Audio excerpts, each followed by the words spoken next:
राम दोस्तों, होली का त्योहार आ गया है। अब आप सब तो एक दूसरे के रंग लगाएंगे ही, लेकिन इस समय मथुरा, वृंदावन में और बरसाने की होली देखने लायक हो चुकी है। आप लोगन तो रंग गुलाल लगाकर खुश हैं, लेकिन वहां पर कहीं लड्डू मार के होली मनाई जा रही है तो कहीं लठ मार होली खेली जा रही है। मतलब सोचो कि बसंत पंचमी से शुरू होता है वहां होली और पूरे 40 दिन तक होली का त्योहार चलता रहता है। जैसी होली आने वाली होती है कि एक हफ्ते पहले ही धूम धड़ाका हो हल्ला और ज्यादा तेज हो जाता है। मथुरा की होली के पीछे ये मान्यता है कि देवों के देव महादेव और माता पार्वती काशी पहुंचे थे इस दिन, और इसी खुशी में रंग भरी एकादशी में मथुरा में सब धूमधाम से होली खेलते हैं। लेकिन बरसाने की होली तो गजब है भैया।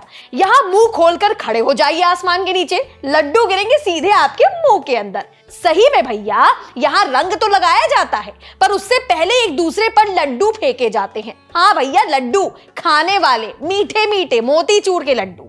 सबसे पहले राधा रानी और भगवान कृष्ण को लड्डू का भोग लगता है और फिर भक्तों को प्रसाद में मिलते हैं लड्डू, वो भी फेंक कर।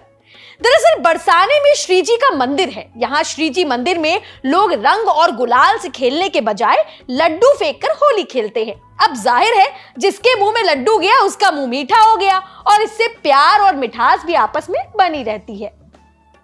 इसके पीछे की वजह यह है कि राधा रानी के जो पिता थे वृषभानु जी, वो नंदगांव में श्री कृष्ण जी के पिता को होली खेलने के लिए इनवाइट किए थे।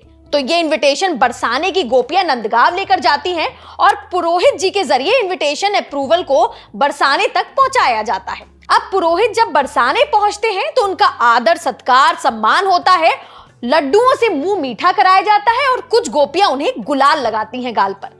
जब पुरोहित जी के पास रंग गुलाल उस टाइम नहीं होता है तो वो गोपियों पर लड्डू बरसाना शुरू कर देते हैं। बस वहीं से ये प्रथा जो है चली आ रही है। हर साल बरसाने में करीब 10 टन लड्डू आते हैं।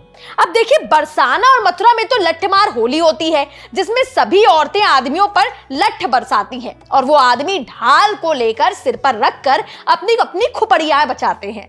लेकिन गोकुल में छड़ी मार होली खेली जाती है। ये लठमार होली से थोड़ा अलग है। इसमें सभी औरतें मर्दों को रंग लगाने पर छड़ी से उनकी पिटाई कर देती है, माने कि सोंट देती हैं कायदे से।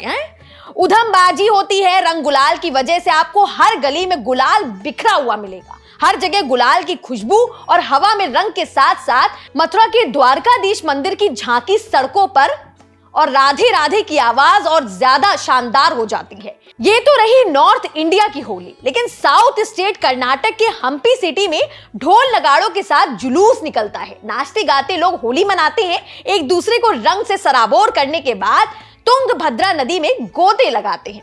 वैसे इस होली में एक बात तो तय है कि रंग के साथ साथ उन औरतों के लिए होली ज्यादा खास हो जाती है जो होली की आड़ में कभी लाठियां तो कभी छड़ से अपने मन की मुराद को पूरा करते हुए घर के मर्दों की कुटाई करती हैं।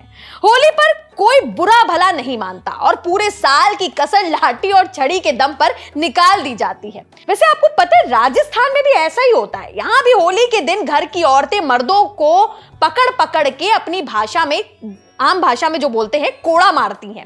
जैसा कि नाम से पता चलता है, औरतें आदमियों को कोड़े से पीटती हैं और खास तौर पर यह होली भाभी और देवर के बीच में कुछ ज्यादा प्रसिद्ध है। इससे कहा जाता है कि उनका रिश्ता और भी ज्यादा मजबूत हो जाता है। पिटाई करने से पहले औरतें बकायदा सजती हैं, संवरती हैं। उसके बाद सड़क पर रंग से भरा एक जो है टब रखा जाता है। पहले उसमें होली खेली जाती है और फिर सभी भाभियां कोड़े को रंग से भिगोकर देवर को पीटना शुरू करती हैं। मारपीट का ये परंपरा जो है वो 200 साल पुरानी है। अब भैया आ जाते हैं हमारे खुद के शहर कानपुर की होली के बारे में। हमारे कानपुर में तो होली पर न जाना ही सही रहेगा आपके लिए, क्योंकि यहाँ ना कोड़े पड़ेंगे ना लाठी। सड़क पर बकायदा लिटा कर अच्छे से रंग से पोत दिए जाओगे। फिर नालियों का जो कचरा गोबर होता है ना, वो सब मुंह पे लगाया जाएगा, जिसको गोबर का फेशियल समझ लेना। और फिर अगर जब भी मन नहीं भरा तो कपड़े फाड़ कर, जूते उतार कर तारों पे लटका दिए जाएंगे बकायदा। यानी अगर आओगे इज्जत से तो घर पर वापस बेइज्जती कराकर जाओगे। चलते हैं, आप सभी लोगों को हैप्पी वाली होली रंगों से खेलें। लेकिन हाँ, कानपुर लखनऊ जाए ना तो थोड़ा सावधान रहें। काहे कि अभी हमने आपको बताया ना कि जाओगे इज्जत के साथ पर आओगे बेइज्जती कराकर। नमस्ते।